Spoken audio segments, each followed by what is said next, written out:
Isso aí. Bom, tem uma pergunta mais técnica aqui a respeito da coisa do lastro também, que o Gabriel Sawaf, do Zona de Ultrapassagem, está fazendo, e aí eu vou passar essa pergunta para o Thiago Camilo, que é o melhor Toyota no campeonato, em termos de vitórias, e para o Ricardo Maurício, que é o melhor Chevrolet do campeonato em termos de vitórias.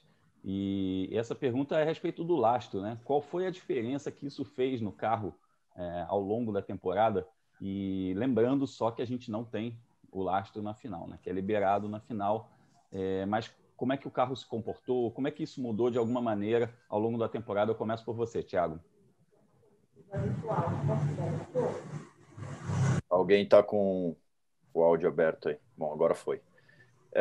Bom, Grum, primeiro que a Stock Car sempre foi considerada uma das categorias mais competitivas do mundo, né? A gente tem muito pouca diferença entre equipes e pilotos, um nível técnico altíssimo. A gente briga ali por milésimos de segundo na maioria das classificações, principalmente entre os primeiros colocados. E a interferência do peso já começa aí. Qualquer coisa que você tenha de desvantagem em relação aos seus adversários complica bastante, né? No meu caso, eu acho que eu corri com quase todas as configurações de peso, corri como líder do campeonato, corri como segundo. Eu acho que só não usei os 15 quilos, os 20 e os 15 quilos, mas usei os 15 e usei os 10.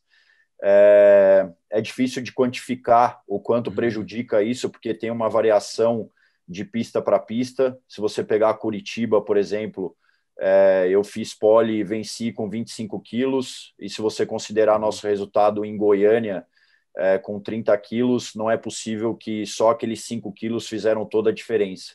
Então, acho que, tecnicamente falando, existem essas variações de pista para pista. Tem pista que o peso interfere mais, tem pista que interfere menos. Mas o peso é peso de qualquer maneira. Tem gente que avalia o peso e acha que o carro fica só andando menos de reta ou tem menos desempenho nas retas, o que não é verdade. O peso interfere em 100% em relação ao setup do carro, ao acerto, principalmente quando você tem uma configuração que os carros andam mais pesados, né? E aí o peso interfere mais, como foi o caso de Goiânia, que você tinha que classificar os carros que estavam disputando, classificavam praticamente com o tanque cheio, e isso tem um acréscimo ainda maior de peso em relação ao combustível, e pode existir uma variação maior também em relação aos outros competidores que estejam numa outra estratégia. Então, o carro com peso gasta mais pneu, o carro com peso fica mais difícil nas frenagens, e na sequência da corrida, né, fica mais difícil também, fica mais difícil de você administrar. Talvez com um pneu novo e na hora de uma classificação, a diferença seja um pouco menor, mas o carro sempre tem uma perda de performance maior em relação aos concorrentes. Então, é muito difícil administrar isso. Em Goiânia, eu acho que a gente conseguiu até administrar bem. Foi difícil, acho que é uma das piores pistas para andar com peso. É muita transferência de frenagem, uma reta muito longa, um início de reta que você entra em segunda marcha e a reta começa em subida. Então, perdia bastante ali, até em relação a dados com os nossos companheiros de equipe ali nas avaliações que a gente faz. E foi um final de semana que a gente conseguiu administrar bem. Eu tive uma quebra na corrida 1 de domingo, que acabou prejudicando, senão conseguiria sair com uma vantagem em relação aos concorrentes.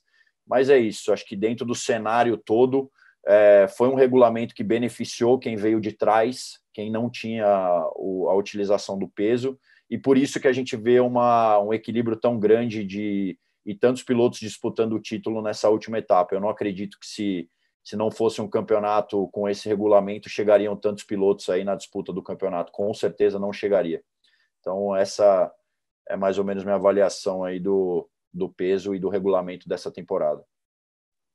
Passo a palavra para o Ricardo Maurício, Chevrolet com mais vitórias no ano. Bom, não tem muito o que falar. O Thiago, acho que falou praticamente tudo. A interferência do peso, principalmente na corrida. Lógico que na classificação a gente sente isso, sim. Indo para um Q2 mais ainda, né, porque os pneus vão se desgastando, mas lembrando que a gente tem 2 corridas de meia hora, né, e isso daí só vai acarretando aumentando o nosso problema quando você tá lastreado. Mas é isso, eu acho que o Thiago conseguiu explicar praticamente tudo aí, o que a gente passa aí com peso. Só tendo uma ideia, sábado em Goiânia eu classifiquei em 8º a 1/14 do Rubinho, que foi 15º. Como eu ganhei a corrida no sábado, a gente preferiu não mexer no carro para domingo. Muitos pilotos acabaram evoluindo um pouco o carro, né? E eu adicionei 10 quilos no meu carro. Do Q1 do sábado para o Q1 de domingo, eu fui de 8º, fui para 16º. Então, talvez os 10 quilos ajudou a fazer uma parcela dessa diferença, com certeza. Talvez não inteira, mas ajudou com certeza aí a me frear um pouco mais.